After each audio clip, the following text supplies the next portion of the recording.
And my name is Delaila. And we are the co-founders of Noncorporate Girls. Thank you so much for joining us today for this NCG live experience. For those of you who are not familiar, Noncorporate is a podcast and lifestyle media platform really focused on professional and entrepreneurial wellness. We really connect the dots of where the 9 to 5 and 5 to 9 meet. We are so honored today to be part of the Be Well Summit experience. And today's theme or episode is going to be around crafting your legacy professional wellness strategies. We like to think of this as like a kitchen table conversation, and so we have two guests here today who are dynamic, and I'll let them introduce themselves. Hi, my name is Husein Yatabarry. I'm the executive director of Muslim Community Network, and I'm one of the founders of Neighborhood United, a local nonprofit in the Bronx. So nonprofit work has pretty much been my existence the past few years, and before that, I was an educator in the public school system. And today I'm a non-corporate girly.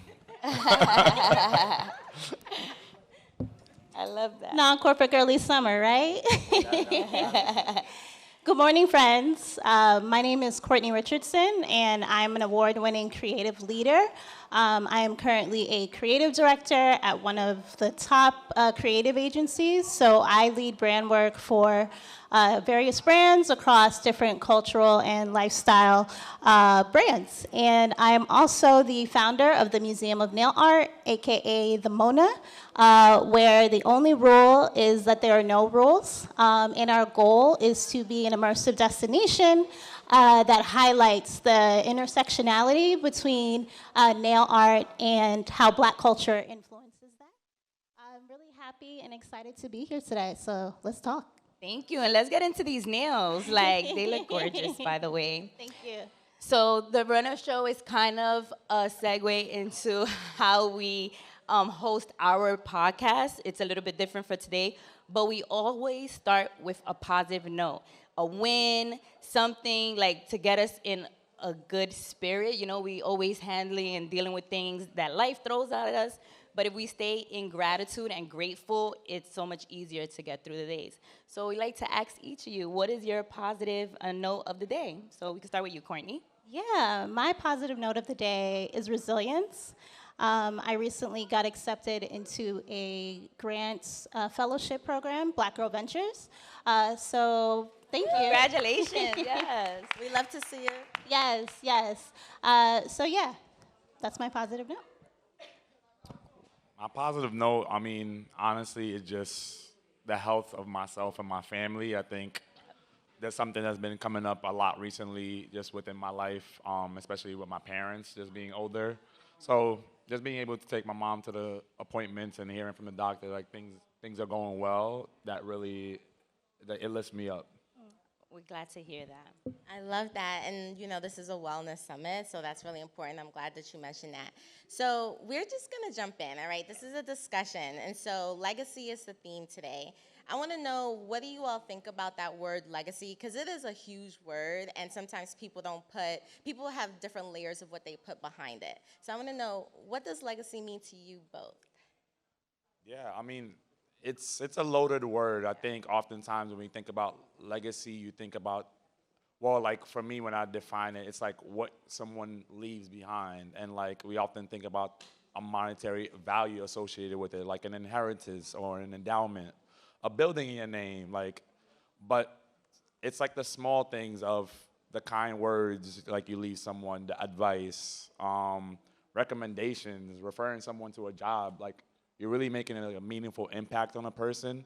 It doesn't necessarily have to be this huge showcase, but oftentimes we're going for those home runs. But it's really those base hits that you're leaving in people's lives and depositing that's really legacy. Yeah, I would totally agree with that. Legacy is what you put out into the world. We're conditioned to believe that legacy has to do with like accolades or your professional career, and that's actually not the case. Legacy is all about the energy that you put out. You know, even when you think about our ancestors, right, in the past, and their legacy, that was very heavy, right? Like that's transferred into future generations. So it's important for us to, when we say break generational curses, not just about generational wealth, but the curse of, wellness and self-care, and really leaning into that. I love that you guys both said that, because I definitely think about even the simplicity of legacy is helping those that come after us to have an easier path. I'm thinking right now my goddaughter is about to have her prom, so just making it easier to pay her senior dues, be a part of those moments where maybe for our parents, it caused a little bit of more struggle. And I think also, too, something with legacy that I try to hone in or work on is finding joy, because a lot of the times, a lot of us start our stories with struggle, and I hope and pray and wish that we can start beginning them with our joyous moments and how we were able to flourish because of that. Which is nice, because you all kicked off with the positive win, right? So Yes. starting with joy, sort of setting the tone. Absolutely. Exactly. Thank you both for sharing that. I guess I kind of want to know, like, when you think about your parents, right? Was legacy something that they told you about? Like, when did you have a relationship with the word legacy? Like, because these answers are so amazing, and it's like we all are on the same page, but our parents were not thinking about this for legacy, at least most of us. Right, very different. So my personal narrative, my personal story with legacy is I'm a first-generation American. My parents are from West Africa. I come from a really long line of quote-unquote successful people, so politicians, lawyers, doctors. And for people who come from immigrant families, a lot of times the rule of thumb is get all A's, study STEM, a STEM topic, things like that. And that was, growing up, my definition of legacy, right, through my family and their past successes. But as I've gotten older and have found myself as a woman, I've learned that that is not what legacy is, right? Like for me, especially in a lot of the work I do, I'm very intentional with wanting to essentially rise up and reach back to, the communities that I want to give a voice to. And that for me is the legacy that I want to leave behind, right? Like that's what I want to be remembered for at the end of the day. Yeah, I mean, similar. My parents are also from West Africa. They're from the Gambia. We did not plan this. I know, I'm like, Hey, cousin. She took my whole life story. But yeah, when it comes to legacy, the last name is really important, especially for West I'm sure for everywhere, but for West Africans, like what that means. So it was like in 2016, I went to Mali, but my parents are from Gambia. And people was like, oh, your last name is Yatabarry. Do you know that's a historic last name? It comes from Sion Yatabarry from Mali, who had like this large family, and they went to all over West Africa. And I'm like, that's a story that I didn't even know. But then I went back to my dad. He's like, yeah, like we come from a storied legacy. This is our last name. This is what it means. And like the pride in it. But he was just like, Sion Yatabarry was someone that people always saw as someone who was authentic, someone that was very kind. And that's like one of the characteristics that's behind our last name. So I guess from my parents, I just got from them like their integrity, their morals, and that's the things that they passed on to me. I don't think they necessarily thought of that as legacy. I think they do have that, what can I leave you behind? Maybe can I leave you a house in Africa, in the Gambia? But they left me so much. Like they're still here and they continue to give me so much, and that's part of their legacy. I love that. Thank you for sharing. And what I'm hearing from both of you, too, is there's some type of intent behind, like, how are you thinking about your life and moving forward? And this is why we really like Non-Corporate Girls, because it's really about redefining how you pivot your life. What does that mean for you in creating a life by design? And so, to me, that sounds a lot like leadership, you guys taking lead in your life. And so let's talk about leadership for a little bit. Do you have leaders in your life? Do you consider yourself a leader? What does that mean to you? I'm a leader because I come from leaders. Yeah, ooh, okay. Yeah, I just surprised my own self. And so inherently it is my duty, right, to lead others.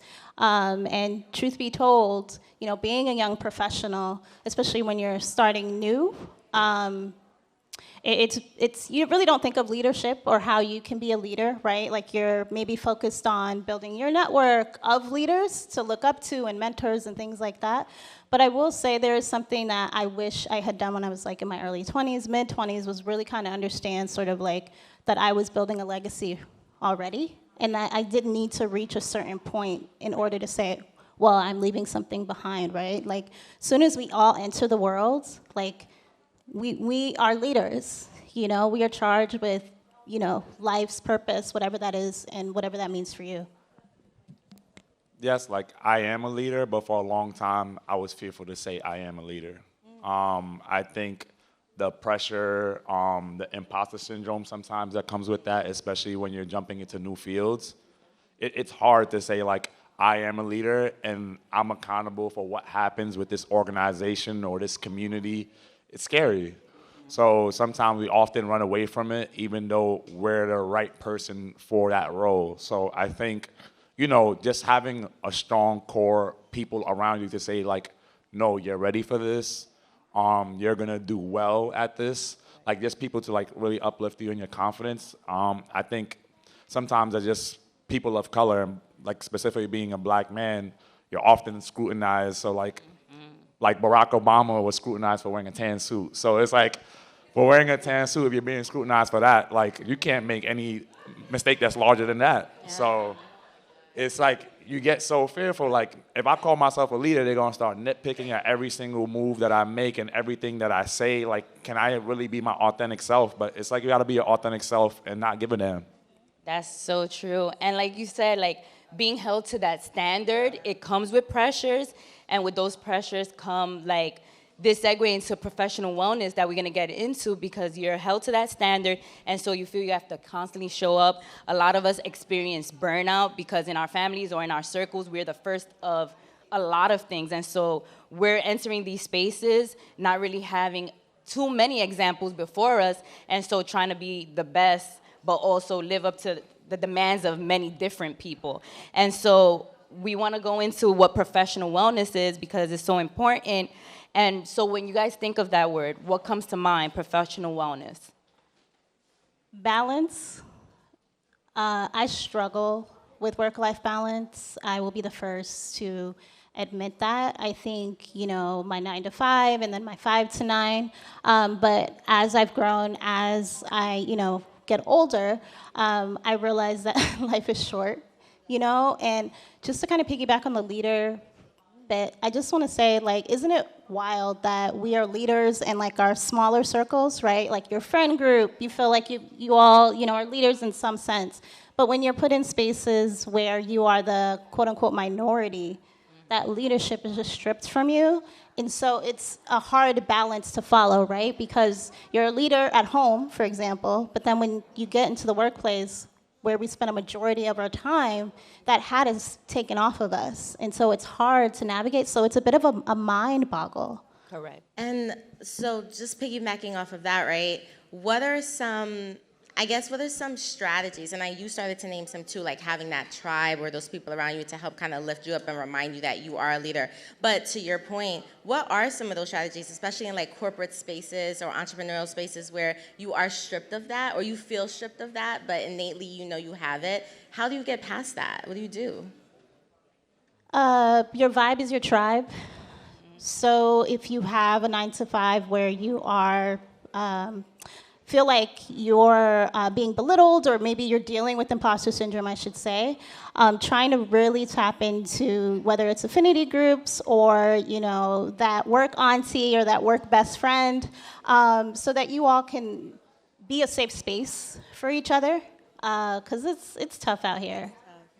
It's extremely tough, and I think just for a lot of corporations and employers, it's making sure you actually develop your people so that they feel like more relaxed as they do their work. I think development is a key piece that's missing in a lot of workplaces. You're thrown in, great, you're the best person for this job, and there's no more guidance, there's no more conversation. It's like it's all on you. But making sure you really develop your staff and like everyone feels like really confident in what they're doing, it really adds to your professional wellness. You feel like ready to start the day and really ready to attack like what you have to do. But yeah, like professional wellness is something that's difficult. I mean, for myself too, like balance is key, and it's extremely difficult.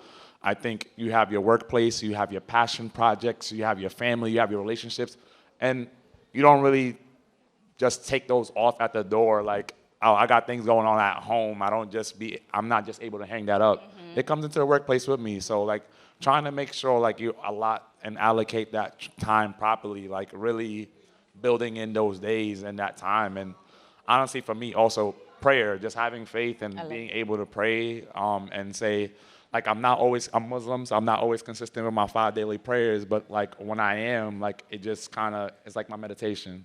Yes, I love that you guys both said balance because it's a myth, right? I feel like we all are kind of clear that balance is a myth because you can't ever really have the right amount of balance because something will always fall to the wayside, whether it's your career, your family, anything. And so I know for me personally, just going through my life experiences, I've started using the word harmony a lot because for me, harmony is knowing that I'm prioritizing something right now and something else may not be as high on the list, but it doesn't mean that it's not important. I'm leaning into what brings me joy in the moment. And so finding that harmony versus that balance, because we psych ourselves out with balance, right?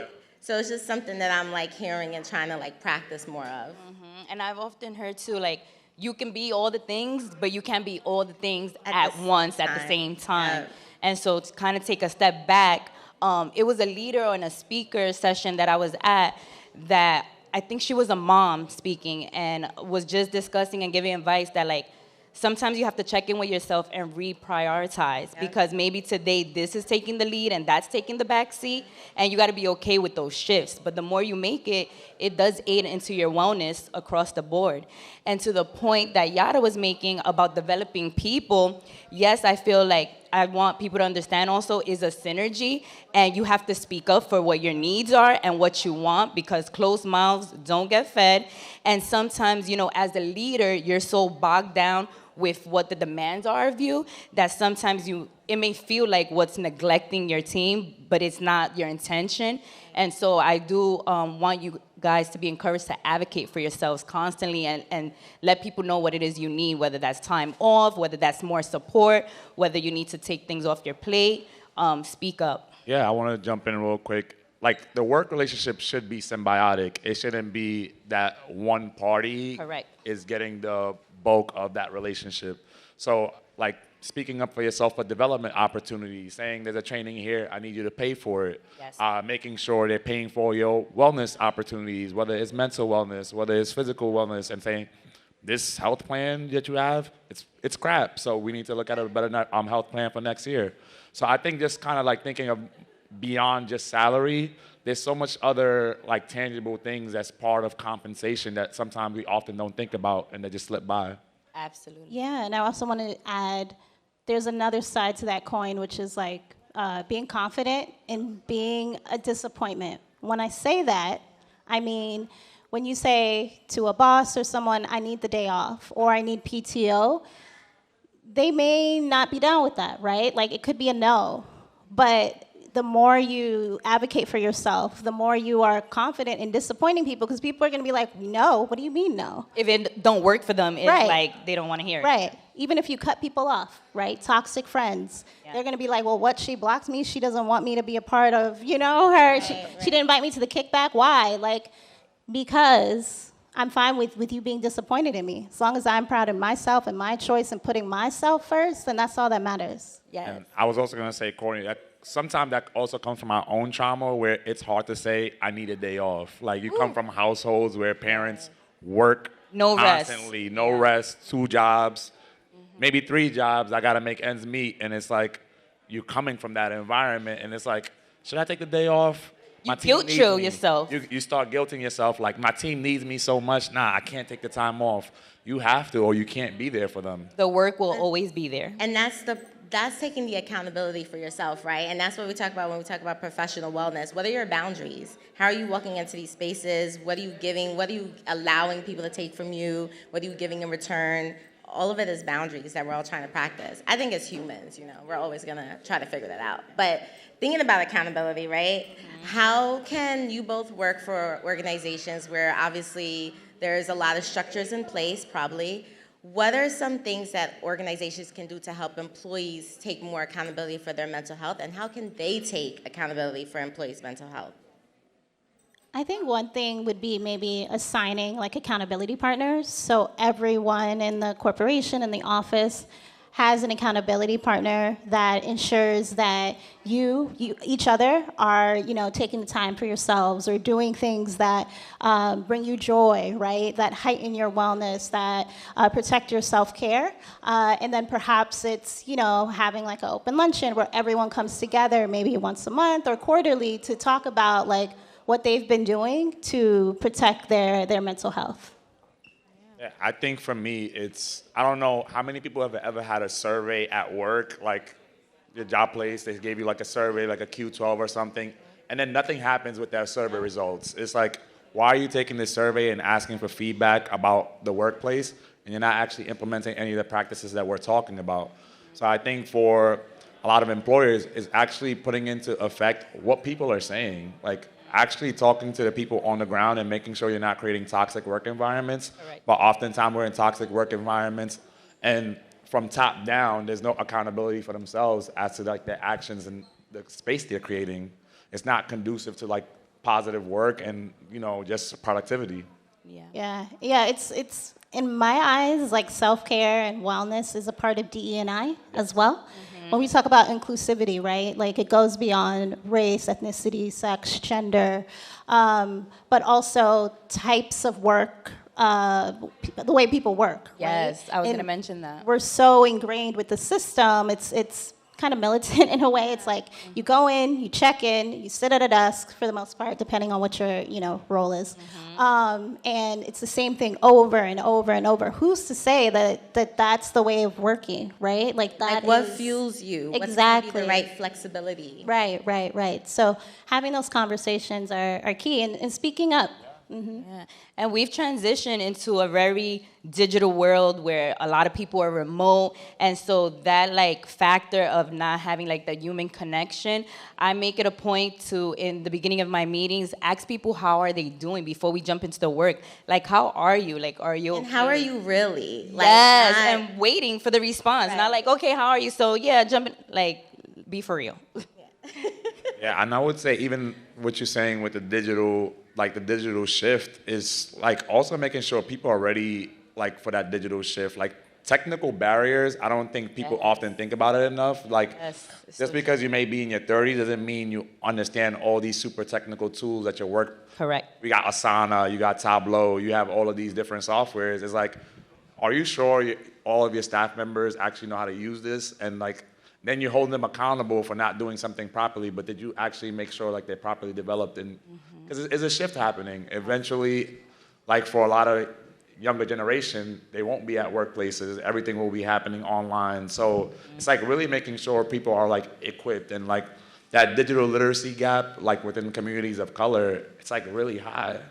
So just making sure like there's a structure there to help them. Yeah, I mean, that's such a good point. Like, imagine what that does to one's well-being, right? Absolutely. Like, oh my gosh, I'm 2 minutes late for work. I'm one of the very few people of color, women, whatever it might be, and you're already being scrutinized. You're under a microscope. It's so real. Right? And then, oh, dag, I lied about knowing how to use Excel. I really don't know how to use Excel. Like, oh, I have a deadline. Like, all these things, layer in. And they did a survey recently. They surveyed Black and brown professionals across a variety of different careers, and I think it was like 70+% of them preferred working at home, right, post-pandemic, because they felt, again, safe space for them, right, because you're entering a world where you're sort of at the bottom, right, and when you're home, you're safe, you can focus, you can work, you can, be in your PJs and be yourself. Yeah. And then that transitioned, 2 points I want to make. My mom almost wanted to quit a job because of digital barriers. She was not like acclimating to a system and felt like inadequate. I'm like, Mom, you have years of experience and other things that you can contribute. Like, it's okay if this is a hiccup as long as you have the support. So it's so true about that. And then also building community, right? Wanting to stay home and not be in the workplace is all great and dandy, but I think we still need to build community, even if it's a digital one, because when you're aligned with certain people, that also helps fuel you and push you forward. So how has community and overall culture been at the forefront in the work that you guys both do? I'll talk about the Mona A little bit, because the Mona was born out of self-care, like honoring my self-care tradition. So I've been in corporate America for more than a decade, almost 15 years now. And I started several years ago, like religiously going to the nail salon every maybe week or every other week after work. That was my time to decompress and let my hair down. And, you know, the nail salon is very much like it is the barbershop, the hair salon for Black and brown communities, right? Safe spaces, places where you can let your hair down and really kind of be yourself. So that is really why the Mona was created. It was created to honor the self-care of the nail salon and our influence within the industry. Love that. Yeah, and for me, my professional career really starts off being a school teacher. So like literally embedded in communities in Harlem and the Bronx, teaching science to elementary schoolers and middle schoolers. And that was like my real first disposition as in the career field with community. And within that process, it was COVID, it was 2020. A lot of parents were reaching out to myself and my co-founder of Neighborhood United, Mohamedou, about enrichment programming for their kids. So in that, we ended up founding Neighborhood United, which was able to provide free basketball programming in the South Bronx for girls, art programming and STEM programming.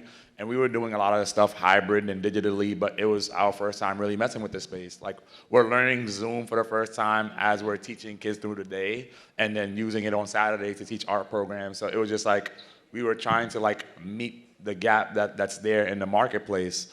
And then from there, I realized my purpose was nonprofit. Like, when I was in the school sector, within community there, I feel like I didn't really have the autonomy to do what I need to do. You were still in the structures of the school administration.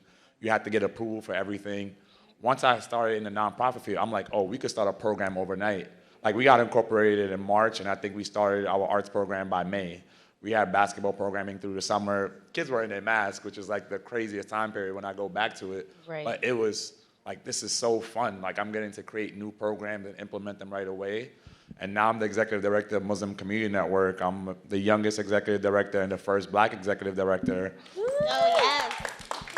But that all goes to show, like, I found that my work is community itself. But I work with other people in corporations like Chase and other entities that do give back to us. And even though they're in the corporate sector, they're able to give back through community through the means of their company. All companies have philanthropic arms. They have SRG teams, like social responsibility teams.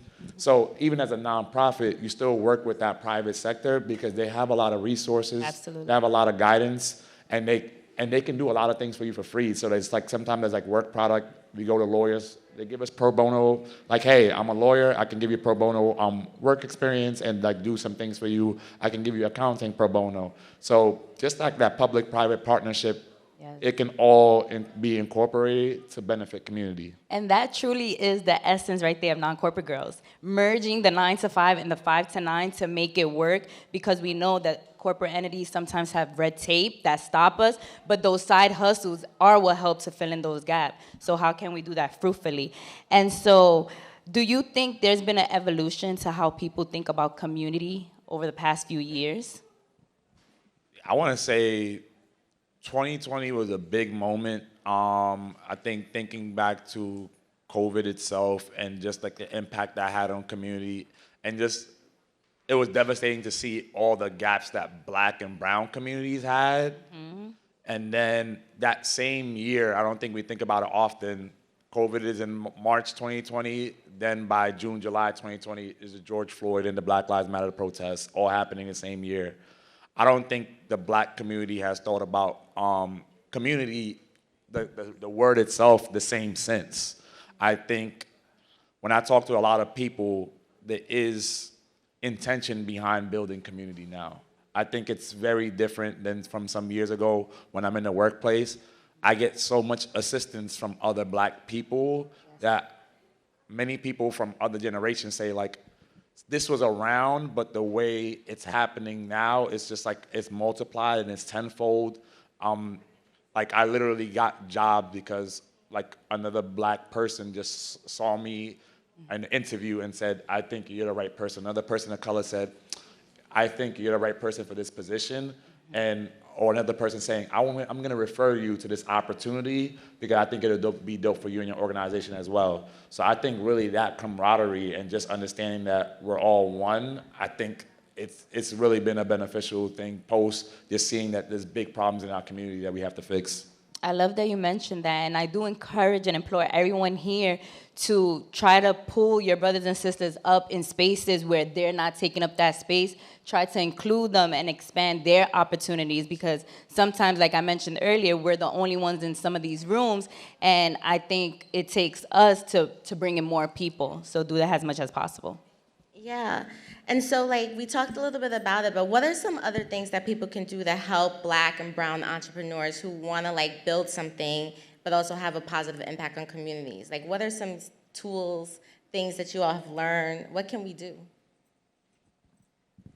I think things like this, right? Like the Bewell Summit is a great example of that, and bringing communities together across Brooklyn and the New York metro area. I think this is, I think also the community of people coming together to support, right? Like there's going to be communities coming out of the community that put this together. Absolutely. Right? So like really forging relationships and fostering relationships while you're here, exchange information, phone numbers, Instagram, all of that, because community is essential. So wherever you go in life, try to build a community, try to network with different people, because you never know how that person can get you a job or a reference and or be that accountability partner in your life that you might need, or a lifelong friend.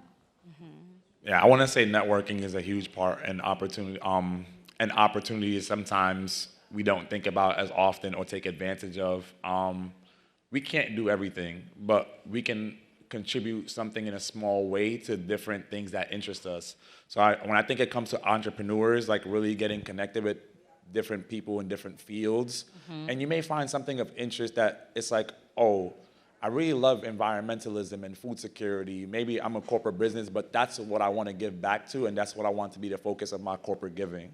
So kind of trying to figure out what kind of corporate giving aligns with your mission, like internally as a person, and also your business, your corporation, your entity.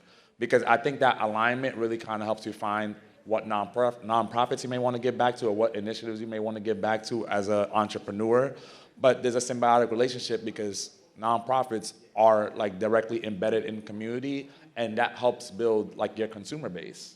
Sure. If you know your target audience and your mission as an entrepreneur, you're literally able to give back and help community and build new customer bases and like get a new customer out of that because you sponsored an event for this nonprofit. Now I want to buy your product because you're actually helping community. I love that, because we don't always have to lead the charge, but we can support the people who are. Right, and also, fun fact, that's how Non-Corporate Girls was born, because Delaila and I met at a random event during Fashion Week, and now 10 years later, here we are as co-founders of a business. So it really is important to have an accountability partner, build your network, and lift someone up from behind. Let's talk about being Black and being a person of color in corporate spaces, because I feel like we need to touch on that just a little bit here. I don't know about y'all experience, but what was it like being in an environment where you realized you were the only person of color? What was that like for you? Culture shock, right? Especially coming from a household that's very familial. A lot of Black and brown groups, community is essential, and you're either around like-minded people and or people who look like you. So once you enter the real world, as they say, you start to interface with very different types of people. And the term not all skin folk are kinfolk, you start experiencing that and learning how to navigate that, but then also differences of opinion, differences of background, so it is very difficult to do that, but I think it's important to maybe understand like your value system. Absolutely. And if you understand your value system and things that, you honor for yourself, and that is, strong, and when you go out into the world, you can't really be shaken by things that you're going to encounter. And don't get me wrong, it is not easy. Yeah. Best believe I still, am learning to navigate that. And I don't think there's ever going to be a time where you understand it all and get it, right? But it's all about like learning and growing from it. I love that. Yeah, so I worked in multiple I've worked in environments that were predominantly black. So I would say like my high school and college experience of work, I was working in the public sector for like the public libraries of New York City.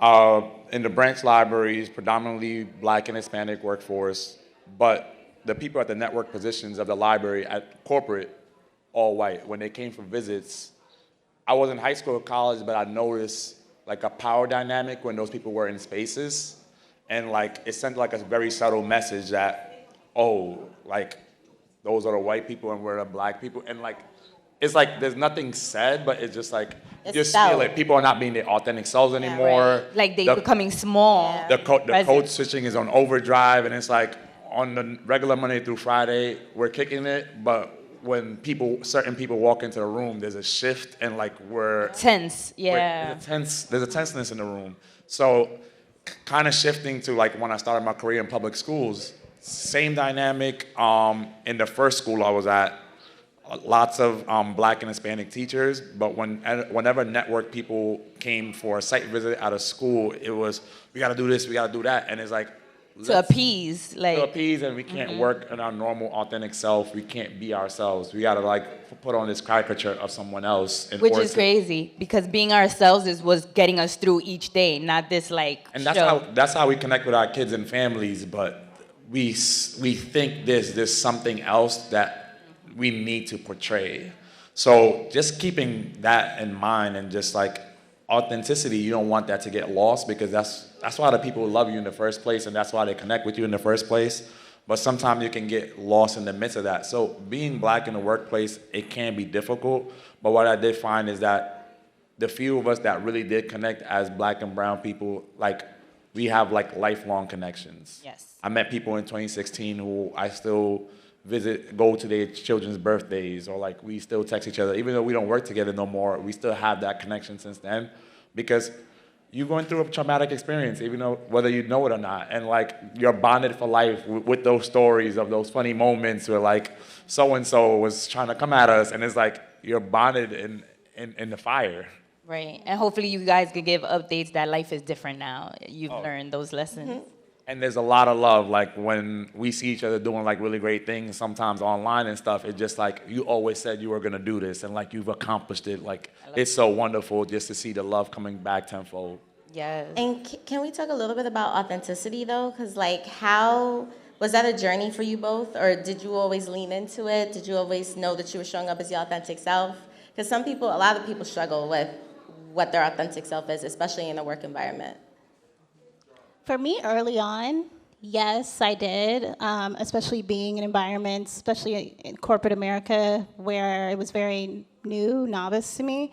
But then it got so tiring. Yeah. It got so exhausting, wearing this mask of, being someone I wasn't, right? Whether it was talking a certain way or dressing a certain way, especially as like black women, for example, hair is a huge thing where you can't necessarily be yourself and express yourself or wear your natural hair. There's this expectation. Yes. And it just got so exhausting that I felt like I wasn't being true to myself and honoring myself and living life for myself, that I just really leaned into who I am. And actually people come to me and I get, offers because they're like, we want you, Courtney. You know what I'm saying? We want you as a whole. We want your authenticity. And that's why a lot of the projects and things that I do really embody that and really kind of honoring and staying true to that. So yeah, I mean, honestly, there's a lot of spark and a lot of energy when you're yourself. Like if that brings you joy, then do it. I know it's very hard and very difficult because there's a lot of pressure, right? There's a lot of expectation, and not only in the workplace, outside of that as well. But once you embrace who you are and just honestly don't give a damn what anyone thinks, the lift is just so It's freeing. like a breath of It's fresh so air, right? liberating, It's like, yeah. yeah.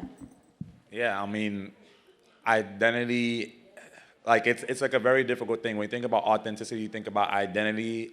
I grew up in New York as a black Muslim named Husein, so like there was some weird things with identity and just like trying to come to grips with just the animus that people in my community were facing at the time. The name Husein being associated with some person I didn't even know at the time, halfway across the world in Iraq, who was like, "Hey, Saddam, how you doing?" And it's like, whoa, like the first time like really combating your identity and this negativity around it in a way from people of your own, like black and brown people. Correct. Because it was like a weird time, there's not like a lot of understanding. So yeah, you have the black and white dynamic, but even within your community, people not understanding that you're othered and marginalized by other categories, whether it's religion, whether it's sexual orientation. There's other things that are part of our identity that can otherize us and marginalize us. So I think for me, just kind of growing and developing in my community and like really coming to grip with who I am as a person, it took some time. I would just say it's literally just the people I'm around who are confident in themselves, my parents, my friends, and who are confident in their own identity. It helped me become more confident in my own identity as well, and just continue to put that forward. I think there was time periods throughout my school career where it was like weird for me to like even say out loud that I'm Muslim because I don't know how people are going to react to it. And I'm the executive director of Muslim Community Network, so it's like it's there. It's like a flag I'm waving. I'm a black Muslim. And you're Why proud not? of I'm that. proud. I love And that. I love it. And it sounds like what you're mentioning here is allyship. And so what does that mean to you? Allyship, it starts from, usually when we talk about allyship, we're talking about solidarity from people outside of the community. That's a great thing, but before those steps, it's being an ally with yourself and loving oneself. I think you have to start Speak on there. that. It's difficult Yeah. to love others and others that you have some differences with if you don't love yourself and then love your own. Correct. So I think starting with love for yourself, then love for your community and the people that look like you, it'll help you build solidarity with others when you can like really go through steps of engagement of love. I love that. There's this quote that comes to mind. It might be a Toni Morrison quote, and she basically says, I don't know you personally, but I know you historically. And I think once allies really understand that, is if you're an ally and you truly understand like the depth of that and really what that means and really what your responsibility is, right, to help communities that have been marginalized and oppressed for over 400 years and still are today, that is a true ally. But to put up black boxes and be performative, that is not allyship. At all. And there's a lot of that performative allyship, like all these DEI roles just being eliminated in the Acts Act in corporate America. It just goes to show it wasn't true allyship. It was just for the moment. Like we had to do something for the moment to save face. Right. And now that this time period is over, so just really kind of holding these corporate partners accountable. Like if you're gonna commit to this work, then commit to this work. And if you're gonna start like axing all the roles that are supposed to build equity, then we should stop supporting you as a company. Ooh. 1,000%. So many good words: equity, community, accountability, allyship. I love it. We are like at the end, which is kind of crazy. But before we wrap, part of our podcast, we always like to ask a hashtag obsessed with moment. And so just anything that feels good to you, a person, a place, a thing that you're just obsessed with at the moment, just giving our attendees here just a little peek into who you are. Mine would be Kendrick Lamar and what he's been able to do over the last few Really? weeks, being #1 with Not Like Us. But I think that song is just such an awesome rallying cry. It's also the song of the summer. But like, look what that's been able to do, right? We talked about community. Yeah. Like that song has brought the West together. We're back on the building. We're back on the map. But no, jokes aside, like the power of that, like I'm so obsessed with it. He did it for the culture, for real. He That did. one. He did. He And won. I'm a Drake He fan, won. but I can respect. For me, I get this question once a week. It's my partner, Milan. She always asks me, are you obsessed with me? I that. And it's yes. But it's That's literally because like just kind of like you talk about accountability partners, just having that person that you live in the home with, like that can be the person you vent to when things are not going right. That when accomplishments are happening, that person to be there to cheer you on and be a cheerleader. That person to be there for everything. I mean, we go through a lot in life, and like everyone needs a partner in some way, shape, or form, whether it's a friend, whether it's a romantic partner, but you do need somebody or a group of people. So I think for me, like, I'm obsessed with her. I love that. We're not meant to do life alone, and so it's necessary. So shout out to the supportive partners in the room. Yes. So that concludes our session. We may have time for like one question, maybe. Does anyone have any questions? Yeah. I think there's a mic here, or if you want to. She's like, I'm going to. My question is, when you're working with other people with different personalities, sometimes they clash and that can contribute to a toxic work environment or just mental health as a whole. So how is the best way to go about doing that, to confront that? What's the best solution? Can I ask that question back to you? So do you find that you don't like conflict or don't like combative situations in general? I mean, I don't think anyone really likes conflict. I don't like conflict, but I think as a leader, one of the best strategies that you have to learn to develop is conflict management. So if you find that your coworkers or your staff are not getting along and it's contributing to the work that you're putting out or they're putting out, then you need to find a way to blend that and have them work together and try to figure out what the root problem is. So I just wanted to know what was the best way you guys go about doing that. Yeah, so that's your answer, right? Like getting to the root of the problem and getting everyone together in the room to talk about whatever it is. And sometimes, with work, it could be really small things. It could be even especially like having to deal with the angry black woman trope and stereotype, right? I'm saying the exact same thing as Joe, but because I'm firm or, in my cadence and my tone, I'm looked at as, oh, no, you just got to put your foot down, one, and embrace that. But two, bring people together. Like, be unafraid to put things out on the table and discuss things. I actually had this happen recently. I didn't even know there was an issue. And the person came at me sideways, and I had to remind myself, I'm a black woman in a space that there's not a lot of us here. So I needed to be diplomatic in how I handled it, but I said what I said in no uncertain terms, and the issue was resolved. So talking it out is key. Yeah, and you want to say something? Go ahead. I'll be quick. I experienced this when I first started my role as executive director, and I can't say specifically to any situation that you have, but for us, and oftentimes there was a mission and vision alignment within like the workplace, so that like, it was a culture issue. And there was a role definition issue of people not really understanding their job roles, and that became to a lot of the bumping heads. So really sitting down and having that conversation as to why are we here in this space?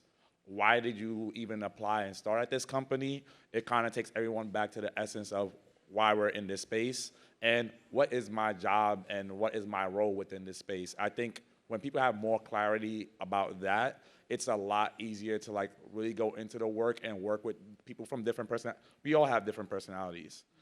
Even with my partner Milan, we have different personalities. But why are we in this relationship? And once you get to the root of that, it makes it much easier to kind of for conflict resolution. Yeah, and I wanted to add too that there are trainings out there, and just even like humanizing people outside of work, because I feel like people show up very stuffy in the work environment. But if you do like a happy hour or just a different environment, there are trainings that are provided where you can see and understand different people's working styles. And so when you understand what motivates people and what drives people individually, you start seeing how you can get them to like motivated by their own personal attributes. Thank you for the question. So we are at time. Thank you everybody for joining us today. Please check out Non-Corporate Girls, noncorporategirls.com, and follow us on all streaming platforms to listen to more episodes. And follow Ayanna and Courtney as well. Thank you. Thank you. Thank you.